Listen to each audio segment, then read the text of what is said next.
The rain hammered down on Route 66 like bullets from heaven, each drop exploding against the cracked asphalt with furious intensity. Sarah Mitchell gripped the steering wheel of her dying Honda Civic, her knuckles white as bone, watching the temperature gauge climb into the red zone. The engine sputtered once, twice, then died with a pathetic wheeze that seemed to mock her desperation. No, no, no. Not now. Not here. She coasted to the shoulder, the car rolling to a stop beneath a sky that looked like it wanted to swallow the world whole. Through the passenger window, her daughter Emma slept fitfully in her car seat, her 6-year-old face peaceful despite the chaos surrounding them. Sarah's chest tightened. Emma didn't know they were 3 states away from their old life in Ohio, running from a man who had promised to love them both, but had only learned to hurt. Sarah pulled out her phone. No signal. Of course there wasn't. They were somewhere between Amarillo and Oklahoma City, in that endless stretch of Texas highway where civilization seemed like a distant memory. She tried the ignition again. Nothing. The Honda was dead, truly dead this time, and Sarah felt the familiar weight of failure pressing down on her shoulders. She had $37 in her wallet. The apartment deposit in Kansas City required $800.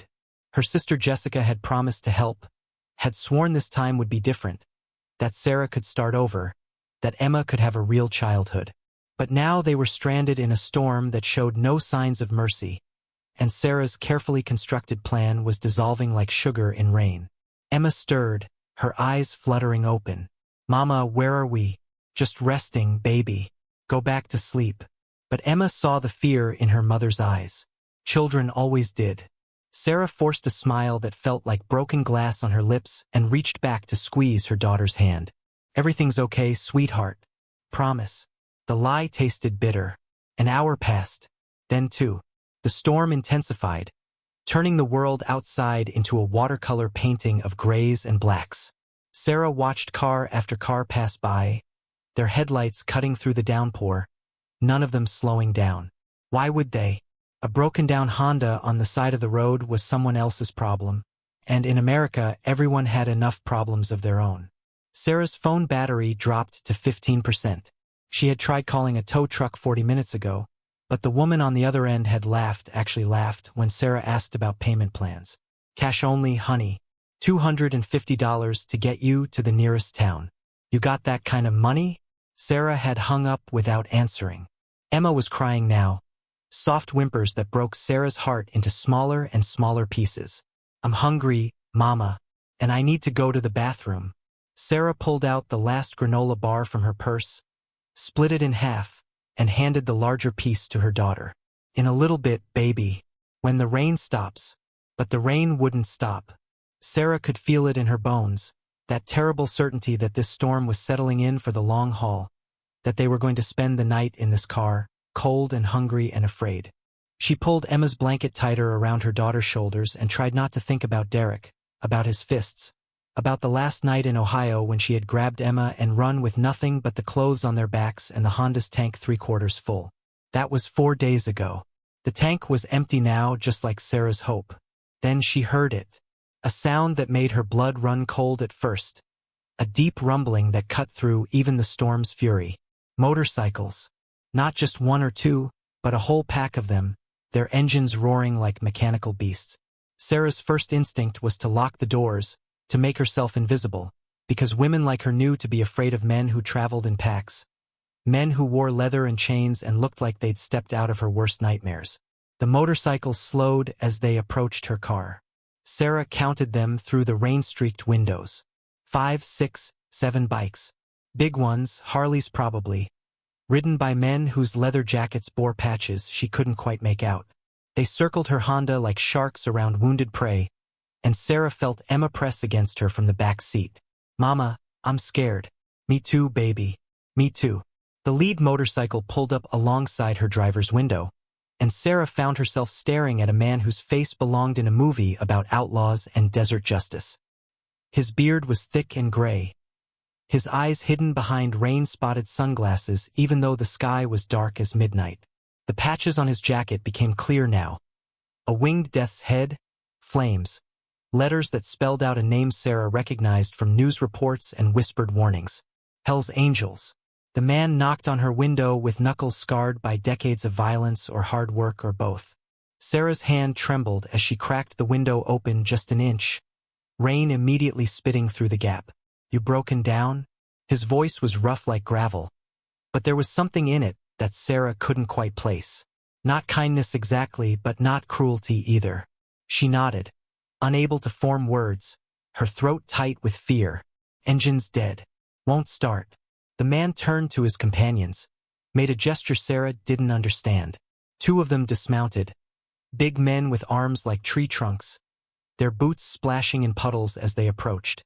Sarah instinctively reached back for Emma, pulling her daughter close. "Please, we don't have any money. Just let us be." The lead biker removed his sunglasses, and Sarah saw his eyes for the first time. They were blue, startlingly blue, and tired in a way that spoke of too many miles and too many years.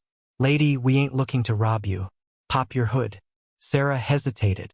Every instinct screamed at her to refuse, to keep the barrier of metal and glass between herself and these men. But what choice did she have? They could smash the window if they wanted. They could do whatever they wanted. She was alone, broke, and powerless. She pulled the hood release. The men worked in the rain like they were used to it, their movements efficient and practiced. Sarah watched through the windshield as they examined her engine, shaking their heads, conferring in low voices she couldn't hear over the storm. Emma buried her face in Sarah's neck, small body trembling. After 10 minutes that felt like hours, the lead biker returned to her window. Radiators cracked, engines seized up. "This car ain't going nowhere tonight." Sarah felt the last thread of her composure snap. Tears came hot and fast, mixing with the cold rain on her cheeks. "I need to get to Kansas City. My sister's waiting. We have nowhere else to go." The man studied her face, reading the desperation there. The bruise on her jaw that makeup couldn't quite hide. The way she held her daughter like she was the only thing worth protecting in the world. His expression hardened, but not with anger, with recognition. "He's the one who gave you that bruise?" Sarah didn't ask how he knew.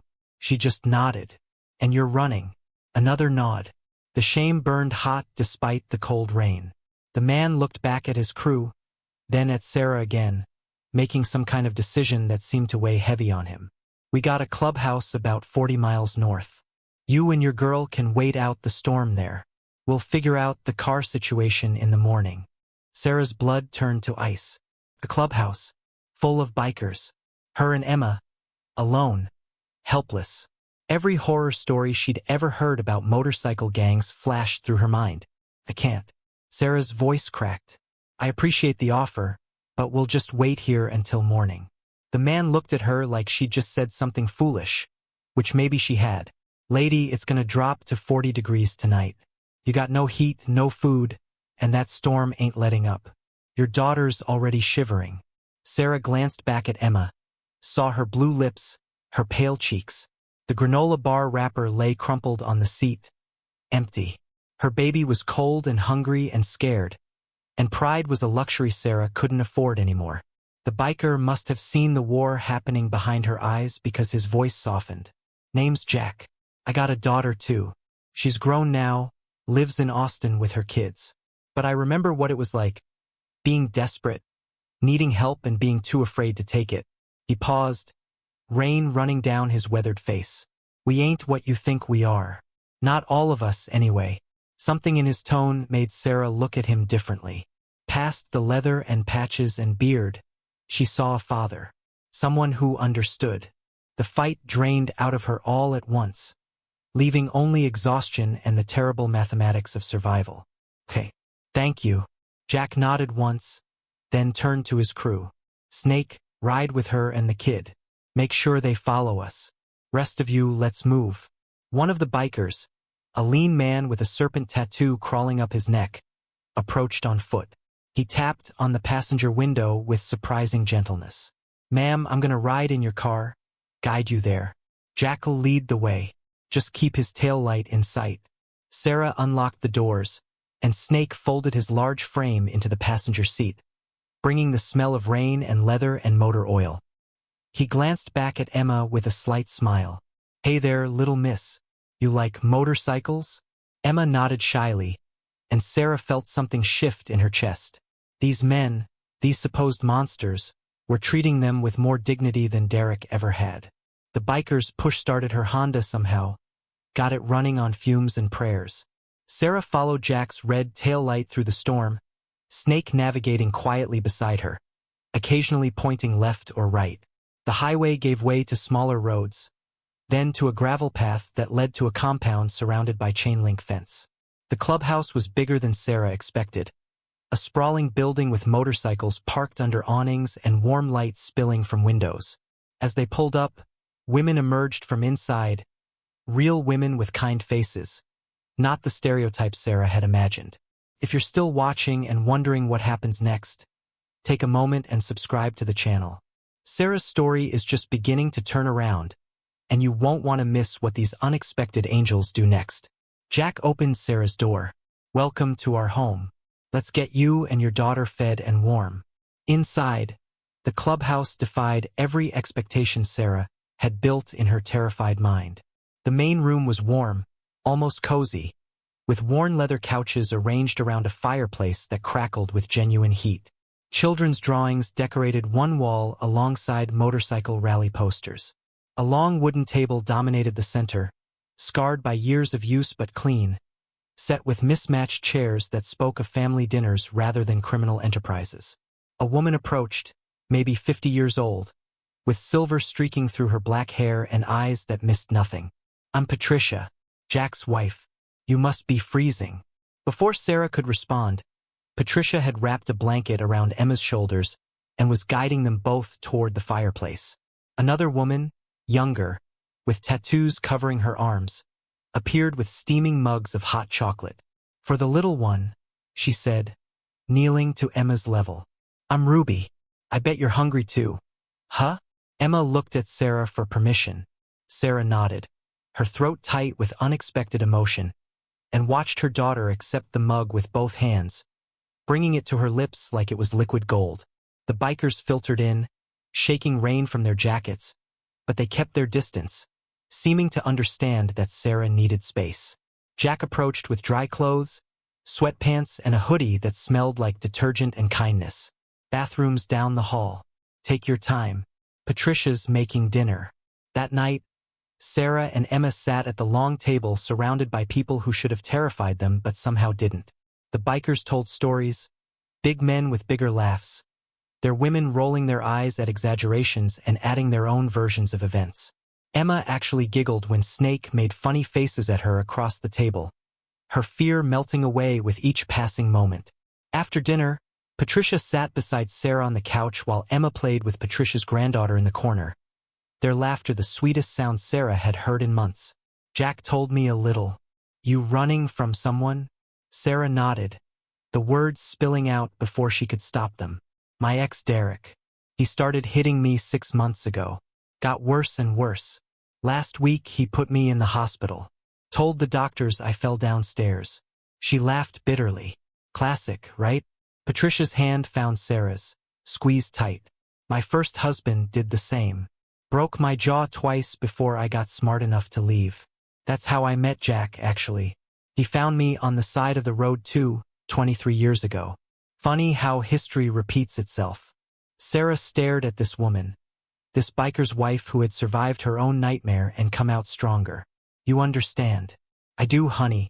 And tomorrow we're gonna make sure you and Emma get to Kansas City safely. Jack's already got the guys working on finding you a car. We take care of our own here, and as of tonight, your family. Sarah woke the next morning to sunlight streaming through unfamiliar windows and the smell of coffee brewing. For a moment, panic seized her chest until she remembered where she was. Saw Emma sleeping peacefully beside her in the guest room bed, safe and warm under thick blankets. In the kitchen, Patricia stood at the stove making pancakes while Jack sat at the table with his phone, his reading glasses perched on his nose in a way that made him look almost grandfatherly. Morning, he said without looking up.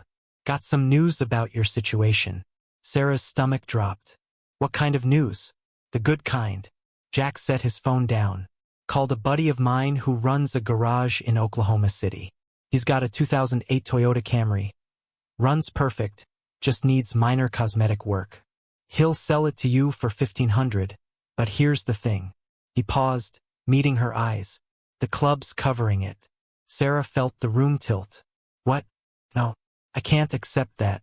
That's too much. Patricia turned from the stove, spatula in hand. Honey, we've already decided. It's done. Consider it paid forward. Someone helped me once when I had nothing. Now we help you, but I'll pay you back. Sarah's voice broke. I swear, once I get on my feet in Kansas City, I'll send money every month until... Jack held up a hand. No debt, no payments, just one condition. He leaned forward, his blue eyes intense. When you're stable and safe, when Emma's grown and happy, you find someone else who needs help. Someone stranded, scared, running from something they can't fight alone. And you help them. That's how this works. Tears blurred Sarah's vision. She nodded, unable to speak past the lump in her throat. By noon, the Toyota was delivered, its trunk loaded with groceries the club women had insisted Sarah take. Patricia had tucked $300 into Sarah's jacket pocket when she thought no one was looking. Ruby had given Emma a stuffed rabbit that her own daughter had outgrown, along with a bag of clothes that would fit her. Jack walked Sarah to the car one last time. Got something else for you, he said, handing her a card with a phone number written in careful block letters. That's my personal line. You ever need anything, you call. If that Derek comes looking for you, you call. We got chapters all over the country, and we take care of threats to our family. Sarah looked at this man, this Hell's Angel who had shown her more humanity than anyone in her old life ever had. Thank you doesn't seem like enough. It never is, Jack said with a slight smile. But it's a start. Now get going. Your sister's waiting and you got a new life to build. Sarah hugged him, this stranger who had become her savior, then climbed into the Toyota with Emma buckled safely beside her.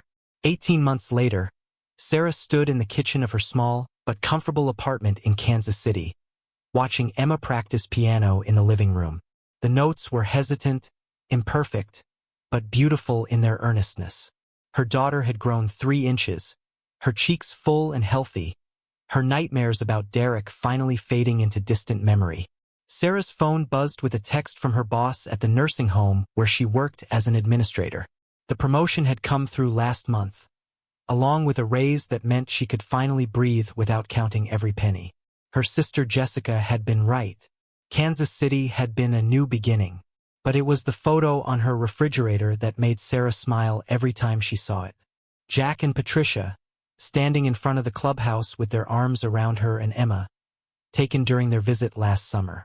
Emma called them Grandpa Jack and Grandma Trish now, and they video called every Sunday without fail.